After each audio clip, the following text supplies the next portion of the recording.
क्या मध्य प्रदेश की कोई महिला लोकसभा के स्पीकर नियुक्त हुई हैं? कुछ योजनाओं के नाम बताएं जो अनुसूचित जाति के उत्थान के लिए राज्य सरकार ने चालू की हुई है। क्या ऐसी भी कुछ विषम परिस्थितियां हो सकती हैं जिनके अंतर्गत किसी व्यक्ति विशेष की नागरिकता का हरण किया जा सकता है?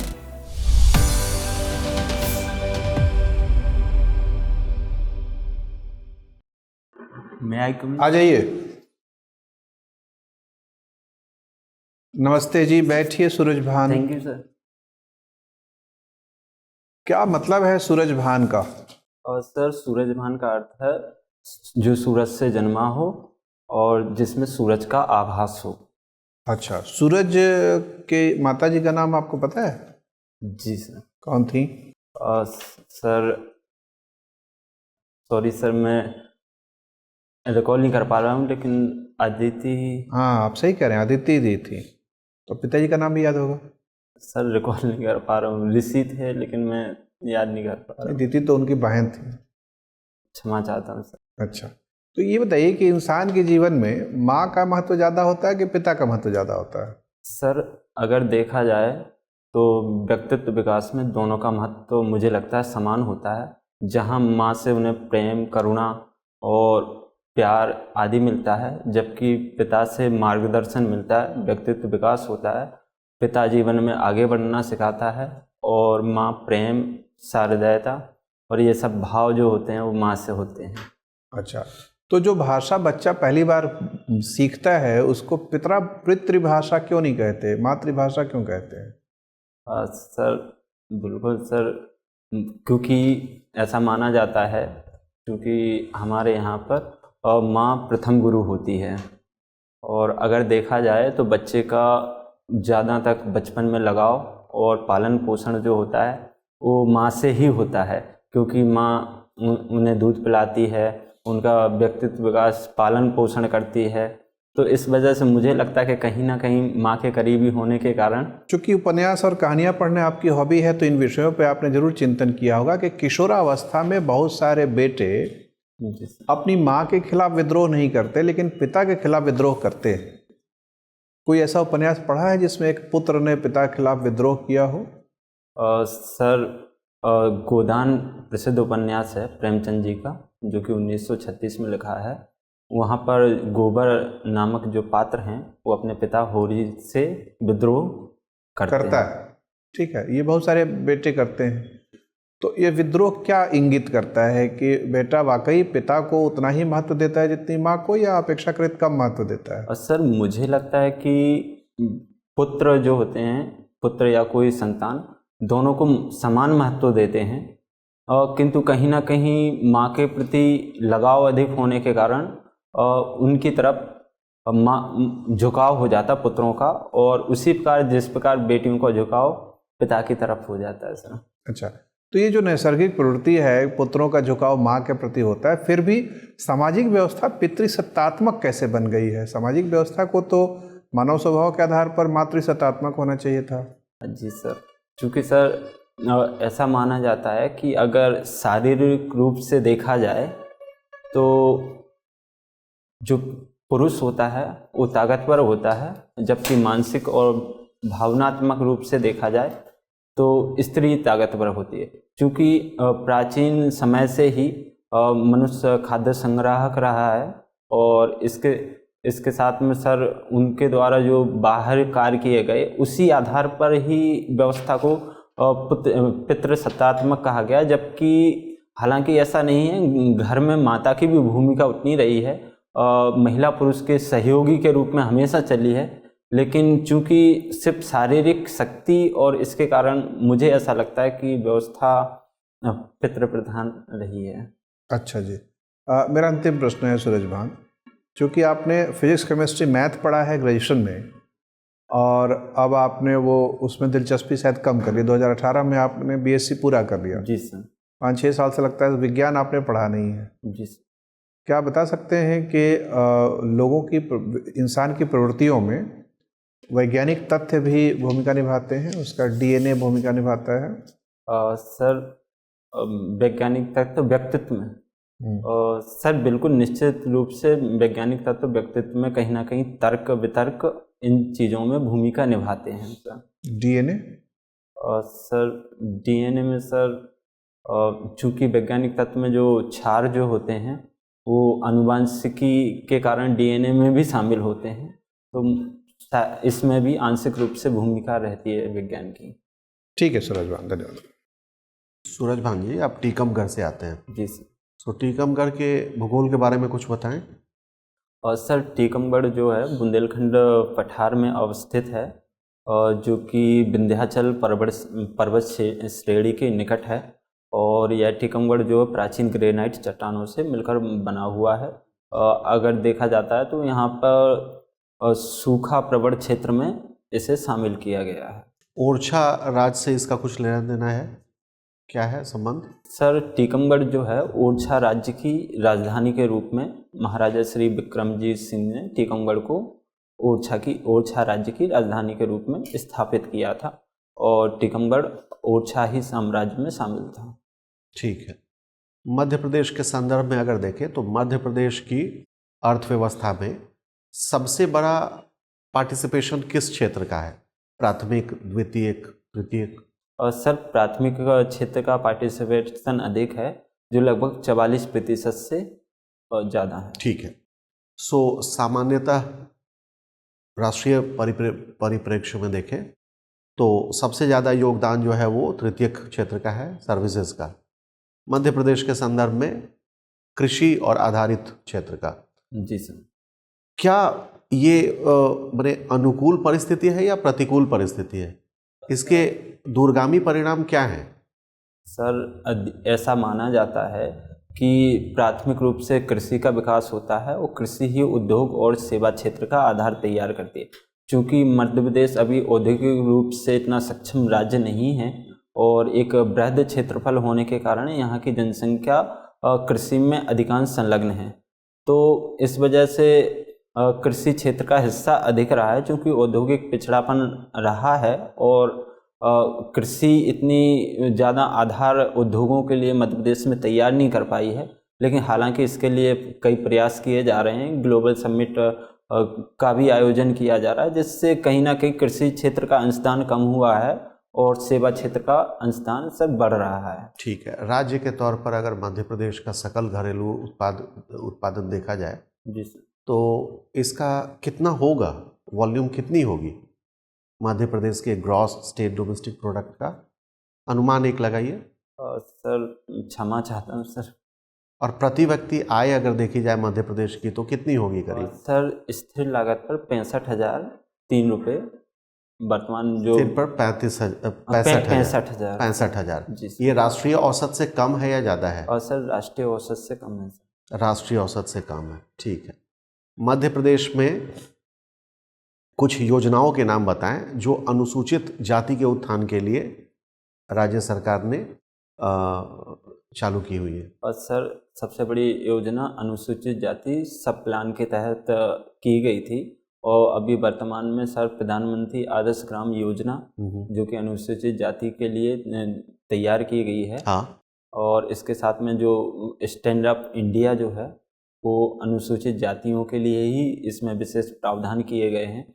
और इसके साथ में सर जो मध्य प्रदेश में एक विशेष योजना जो कि जाबाली योजना से संबंधित है, ये भी अनुसूचित जातियों का कहीं ना कहीं इससे भी हित जुड़ा हुआ है। प्रतिशत के हिसाब से देखें तो मध्य प्रदेश के 3 प्रमुख जिले कौन से हैं जहां अनुसूचित जाति का जनघनत्व ज़्यादा है?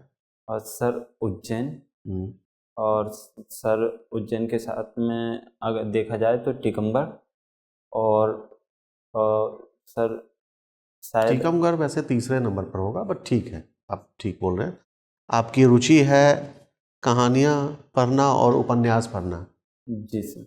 किस तरह की कहानियाँ पढ़ते हैं आप? और सर मैं देखा जाए तो प्रेमचंद जी की कहानियाँ मुझे पसंद हैं, और प्रेमचंद जी की कहानियाँ मैंने पढ़ी हुई हैं। ठीक है।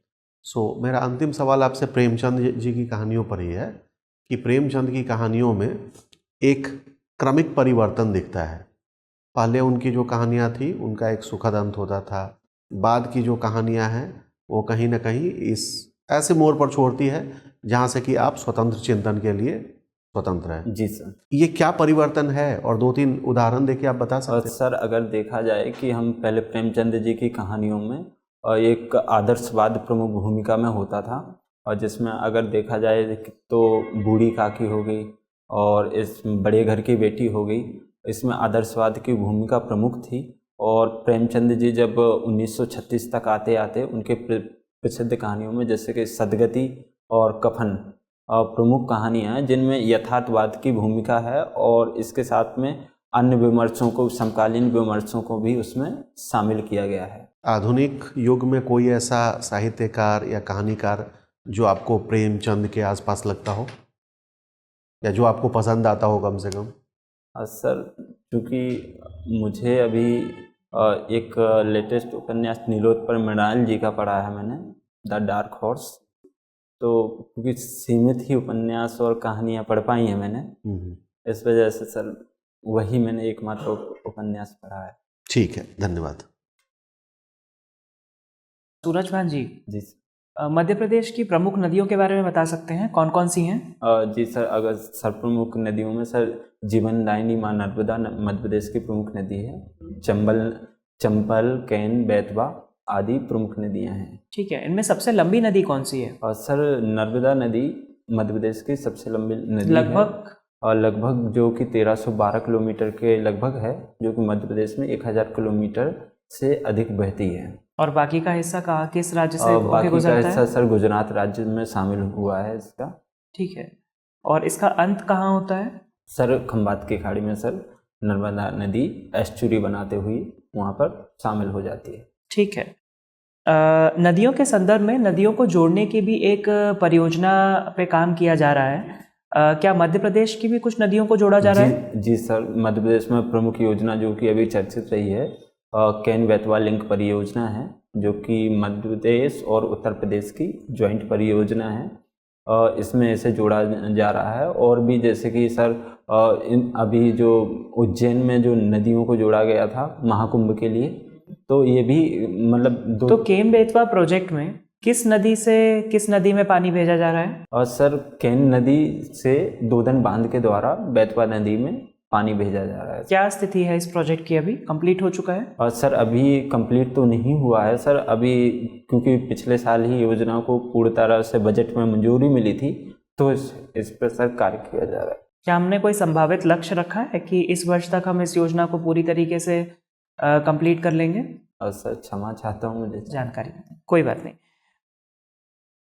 सूरज भान, अगर हम देखें तो ये जो नदियों को जोड़ने की जो परियोजना होती है, जी सर, इसके विस्तृत पर्यावरण प्रभाव होते हैं। जी सर, कुछ बता सकते हैं आप क्या क्या पर्यावरण पे प्रभाव पड़ते हैं? जी सर, अगर देखा जाए क्योंकि कैन बेतवा लिंक जो परियोजना है, इसके द्वारा भी पन्ना नेशनल रिजर्व का कुछ हिस्सा इसमें मतलब इसको प्रभावित करेगा।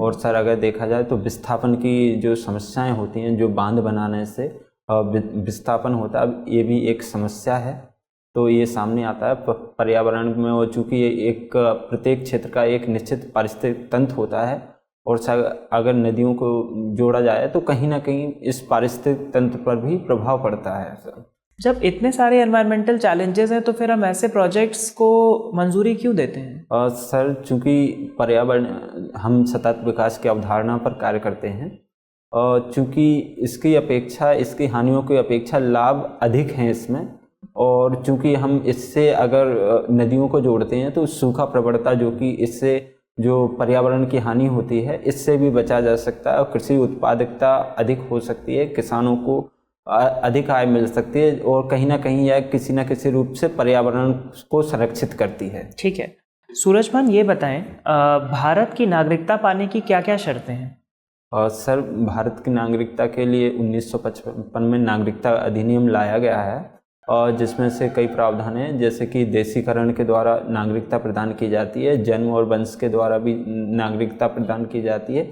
और चूँकि सर अभी इसमें हाल ही में संशोधन किया गया है और CAA लाया गया है, जिसके तहत हम देशीकरण के द्वारा जो भी अल्पसंख्यक धार्मिक रूप से प्रताड़ित व्यक्ति हैं, उन्हें हम नागरिकता प्रदान कर रहे हैं।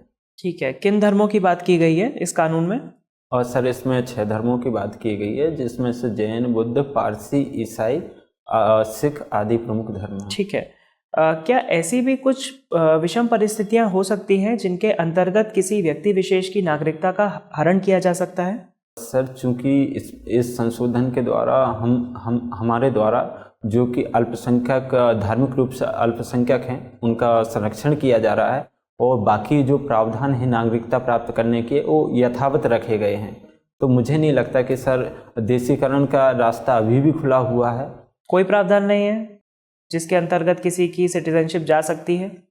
मान लीजिए भारत। जी सर, प्रावधान है सिटीजनशिप जाने के, अगर वह दूसरे देश की नागरिकता प्रदान कर लेता है, या फिर एक साथ 2 नागरिकता प्रदान कर लेता है, या फिर ऐसे अवैध तरीके से नागरिकता जो है वह ग्रहण करता है, तो इस स्थिति में उसकी नागरिकता। ठीक है सूरजभान, मेरा अंतिम प्रश्न आपसे, वीवीपैट आजकल काफ़ी चर्चा में है, क्या है ये? और सर यह वोटर वेरिफिकेबल पेपर ऑडिट ट्रायल है, और जिसमें ईवीएम से कनेक्ट होता है, जिसमें अगर हम किसी भी दल को या किसी भी राजनीतिक दल को मतदान करते हैं तो वह वोट वीवीपैट में हमें दिख जाता है, पर्ची दिख जाती है, और इसकी पुष्टि हो जाती है कि हमने सही मतदान किया है। तो क्या मतदाता वो पर्ची अपने साथ ले जा सकते हैं? नहीं सर, वह वीवीपैट में ही स्टोर हो जाती है सर। ठीक है जी सर। सूरजभान, ये बताएं कि मध्य प्रदेश के विधानसभा में सदन के नेता कौन है अभी? सर अभी तो सर विधानसभा चुनाव के कारण भंग हो चुकी है, क्षमा चाहता हूँ सर। विधानसभा भंग कहाँ हुई है? अभी तो लोकसभा भंग हुई है ना? क्षमा चाहता हूँ सर, अभी नाम रिकॉल नहीं कर पा रहा हूँ। अच्छा, विधानसभा में महिला विधायक कितनी है? सर क्षमा चाहता हूँ सर, ये भी याद। अच्छा, मंत्री परिषद में कितने महिलाएं मंत्री हैं मध्य प्रदेश में? Sir sorry sir. अच्छा, कोई बात नहीं। आप चूँकि टीकमगढ़ जिले के रहने वाले हैं, टीकम का कृष्ण जी से क्या रास्ता है? सर कृष्ण जी का एक नाम टीकम था, क्योंकि ओरछा शासक कृष्ण भक्त ठीक है ठीक है। ये बताएं कि क्या मध्य प्रदेश में कभी कोई महिला राज्यपाल पद पर नियुक्त हुई हैं? जी सर। सर मध्य प्रदेश में प्रथम महिला सर जो कि राज्यपाल बनी है, और सर निर्मला, सर नाम याद नहीं कर पा रहा। क्या मध्य प्रदेश की कोई महिला लोकसभा के स्पीकर नियुक्त हुई हैं? जी सर, श्री सुमित्रा महाजन जी। कब थी, कब से कब तक? सर अभी विगत लोकसभा सत्र में स्पीकर के पद पर। मध्य प्रदेश के क्या कोई महिला कभी एवरेस्ट की चढ़ाई करने में सफल रही हैं?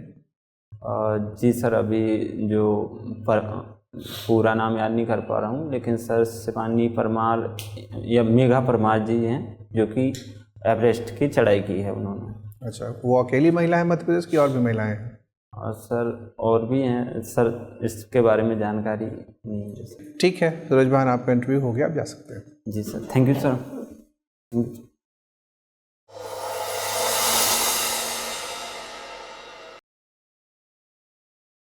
आइए सूरजभान, आपका इंटरव्यू 6 मई को है। आपके पास मोटे तौर पर 10 दिन का वक्त है। जी सर। और आपके फॉर्म से यह पता लगता है कि आपने एक बार इंटरव्यू पहले दे रखा है। जी सर। तो आयोग में जाने का आपके पास अनुभव है, तो माहौल क्या होता है ये आपको पता है, किस तरह से सवाल वो पूछते हैं, जी सर। कितना समय लगभग लगाते हैं, ये आपको अंदाजा है। जी सर। उस अनुभव के आधार पर आप बताएं कि आपका परफॉर्मेंस आज कैसा रहा? सर लास्ट में थोड़ा सा नर्वस हो गया था मैं, और क्योंकि कुछ क्वेश्चनों के जवाब नहीं बने, इस वजह से।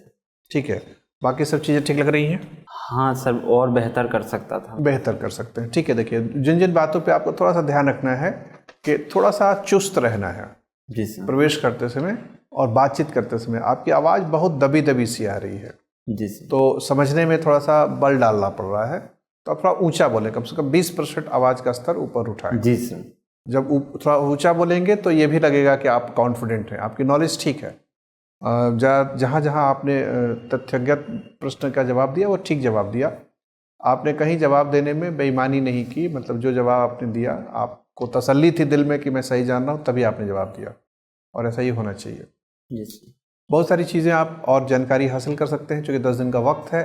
जी सर। तो वो जानकारी तो आप ले लीजिएगा, बाकी जो चीज़ें देखते ही जो समझ में आता है कि बैठने की आपकी भंगिमा अभी ठीक है। अभी पिछली बार जब आप थोड़ा सा आगे सरक के बैठे थे, जी तो ऐसे साधारण ध्यान रखिए कि वहाँ कुर्सी पे जाके पूरा कुर्सी ऑक्यूपाई करके बैठना है, मतलब आगे नहीं जाके बैठना है। जी सर। और इस तरीके से बैठना है ताकि पीठ जो है पीछे टिक सके जी सर। और सीधा रहे। आप वैसे बैठे हुए हैं, सीधा बैठे हुए हैं। जी सर। ड्रेस आपका ठीक है, लेकिन अगर आप सूट पहन के जाते हैं तो सूट एक बार इस्त्री करा लेना चाहिए। जी सर, मैं सलवटें इधर करवा उधर पड़ी लूँगा हुई सर, टाई भी लगा के जा। और टाई भी लगा लेना चाहिए। शर्ट यही पहनेंगे? सर दूसरी वाइट शर्ट पहनी है। ठीक है। बाकी भंगिमा वगैरह ठीक है। चेहरा थोड़ा सा ज़्यादा गंभीर लग रहा है तो थोड़ा सा इस प्रफुल्लित भाव चेहरे पे होना चाहिए। जी सर। थोड़ा सा मुस्कुराता हुआ चेहरा रहता है तो सबको अच्छा लगता है, जी सर, मेरे को बातचीत करने में भी अच्छा लगता है, तो वो सब थोड़ा सा रखिएगा। और मध्य प्रदेश के विभिन्न पहलुओं पर सवाल आ सकते हैं। जी सर। मध्य प्रदेश के भूगोल से, मध्य प्रदेश की अर्थव्यवस्था से, मध्य प्रदेश की राजनीति से, मध्य प्रदेश की संस्कृति से। और चूंकि आपने साहित्य और उपन्यास और कहानी कहा है, तो मध्य प्रदेश साहित्य के विकास में क्या क्या कर रहा है, कौन कौन सी एकेडमी है मध्य प्रदेश में साहित्य के लिए, और कौन कौन से पुरस्कार राज्य सरकार देती है, उसमें आपको मिल जाएगा सब राज्य सरकार के वेबसाइट से। पता है कौन कौन से पुरस्कार मिलते हैं? जी सर। मैथिली शरण गुप्त पुरस्कार भी है, और सर कालिदास पुरस्कार हो गया, और सर मैथिली शरण गुप्त हो गया, मैथिली शरण गुप्त पुरस्कार भी है, सर कबीर सम्मान भी भी जी है, सर। इकबाल सम्मान भी देते हैं सर। इकबाल सम्मान भी देते हैं। तो ये सब आप ठीक से पढ़ के जाइएगा। क्या फ़र्क है सबकी रकम राशि में, क्या है फ़र्क है, उसका फ्रिक्वेंसी क्या है, क्योंकि सब प्रतिवर्ष नहीं दिए जाते, कोई 3 वर्ष के अंतराल पे कौन सा दिया जाता है, ये सब पढ़ के जाइएगा। ठीक है। माउंट एवरेस्ट पे चढ़ने वाली मध्य प्रदेश के महिलाओं में प्रथम महिला का नाम आपने हालांकि जो नहीं बताया, जो बताया वो ठीक है। प्रथम महिला कौन है? और सर इसकी जानकारी नहीं। अच्छा, आपने भावना देहरिया का नाम सुना है? हाँ सर, मैं रिकॉल नहीं कर पा रहा था। ठीक है। तो इन सब चीज़ों को महिलाओं पर भी विशेष तौर पर ध्यान रखिएगा। तो एक बार पढ़ लीजिए कि महिला विधायक कौन है। जी सर। और ये सामान्य चीज़ है कि विधानसभा में सदन का नेता जो भी व्यक्ति चुना जाता है वही व्यक्ति मुख्यमंत्री की शपथ लेता है। जी मतलब मुख्यमंत्री ही सदन के नेता है। उसी प्रकार से लोकसभा में जो व्यक्ति सदन का नेता चुना जाता है वही व्यक्ति प्रधानमंत्री होता है। जी सर। ये सब सीधी सादी चीज़ें हैं। हाँ, विपक्ष के नेता अगर सवाल पूछे तो वो एक अलग व्यक्ति होते हैं, लोकसभा हो चाहे विधानसभा, तो सब क्लियर रहिएगा। प्रथम महिला राज्यपाल सर निर्मला, सर नाम अभी भी याद नहीं कर पा रहा हूँ सर। सुचेता सरला ग्रेवाल। जी सर। तो थोड़ा ये सब रिवाइज कर लीजिएगा। जी सर। और क्या कोई मुख्यमंत्री भी महिला रह चुकी हैं, सब देख लीजिएगा। सबसे छोटा मुख्यमंत्री का कार्यकाल कौन सा है, सबसे लंबा कार्यकाल तो सब लोग याद करके जाते हैं, सबसे छोटा वगैरह जी सर थोड़ा सा देख लीजिएगा। तो बाकी सब चीज़ें ठीक है। कुल मिला के नॉलेज आपका ठीक दिख रहा है मेरे को। कुछ जगह पे आपको नॉलेज अपडेट करने की ज़रूरत है। एटीट्यूड अच्छा दिख रहा है, और आवाज़ थोड़ी सी बुलंद करिए। ईमानदार नज़र आते हैं आप, और चीज़ों को आप तार्किक तौर पे पेश कर रहे हैं। तार्किकता है आपके अभिव्यक्ति में, वो अच्छी बात है। स्पष्टता भी है, भाषा भी आपकी ठीक है। ठीक है। और कोई संशय या प्रश्न? सर यही मतलब कि चूँकि उपन्यास और इस पर सर चूँकि बहुत ही व्यापक है ना, वो कहानियाँ पढ़ना, उपन्यास पढ़ना आपने लिखा है, तो ठीक है। अब चूँकि एक उम्र की सीमा होती है तो आपसे पूछ सकते हैं कि अभी तक आपने कौन कौन से उपन्यास पढ़े हैं। गोदान लगभग सब लोग बोलते हैं, तो आपको मना भी कर सकते हैं वो कि गोदान छोड़ के बताइए। जी सर। सर इसके अलावा मैंने मेला आंचल भी पढ़ा है और महाभोज भी पढ़ा है, और वर्तमान में जैसे कि जो अमीश त्रिपाठी नहीं, जो सिलेबस में है वो नहीं। महाभोज तो यूपीएससी के सिलेबस में भी है। आमतौर पर वो बहुत उसमें नवाचार की गुंजाइश कम होती है ना, क्योंकि महाभोज सब लोग पढ़ रहे हैं, गोदान सब लोग पढ़ रहे हैं, तो थोड़ा सा लीक से हटके। ठीक है, आप मेला आंचल कह रहे हैं, वो अच्छी बात है। एक उपन्यास है जिसको सामाजिक क्रांति कहते हैं, मौका मिले तो पढ़ लीजिएगा। नाच्यो बहुत गोपाल। नाच्यो बहुत गोपाल। जी सर। लेखक है अमृतलाल नागर। जी सर। पढ़ के देखिए, अच्छा लगेगा। ठीक है। इस तरह का थोड़ा सा लीक से हटके कुछ उपन्यास। मेलांचल भी लीक से हटके है, जी सर। गोदान भी लीक से हटके है, महाभोज भी है, लेकिन अब वो सब बहुत पढ़ चुके हैं, बहुत उसको खंगाला जा चुका है, तो उसमें ऐसे सवाल पूछ सकते हैं कि आप परेशान हो जाइएगा। जी सर। ठीक है। चलिए, कहानियाँ कौन कौन सी पढ़ी है?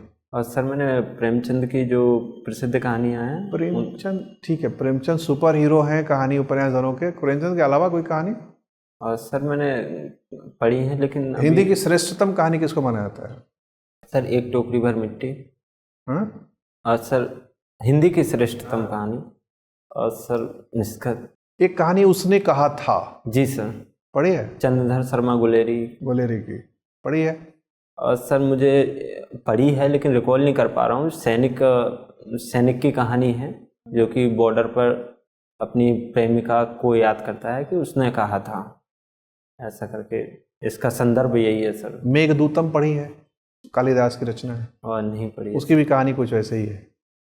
तड़ी पार की सजा मिल गई है हीरो को, वो बेचारा वहीं से आंसू बहा रहा है, बादल के माध्यम से संदेश भेज रहा है। जी ठीक है, तो इसमें बहुत सारी गुंजाइश है, तो आप सिलेक्ट कर लीजिए, चूज कर लीजिए, थोड़ा सा लीक से हट के रखिएगा अपने आप को, ताकि कुछ नए सवाल आपसे पूछे जा सके। चलिए, अच्छा है, all the best. Thank you sir.